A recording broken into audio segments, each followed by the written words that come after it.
everyone, I hope you are all doing well. I recently found some empty glass vases and empty spaces on my tables. So, I decided to fill these empty vases with a bunch of flowers and plants.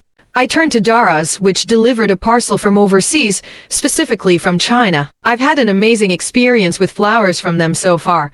So let's dive into the unboxing. The packaging was excellent, and it took 15 days for the delivery to arrive. Inside, I found dandelion flower balls, which turned out to be artificial flowers of good quality. However, there was a minor hiccup. The seller mistakenly sent me only 2 pieces, even though the listing mentioned 6 pieces for 500 rupees. It seemed a bit costly for just 2 pieces, so when you place an order, please ensure you clarify this first.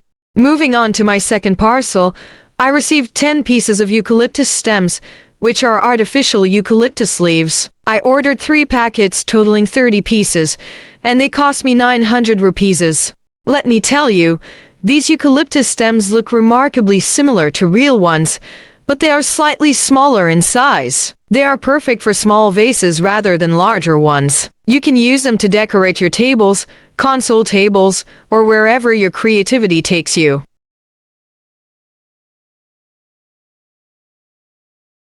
I hope you enjoyed watching my video, and thank you for tuning in.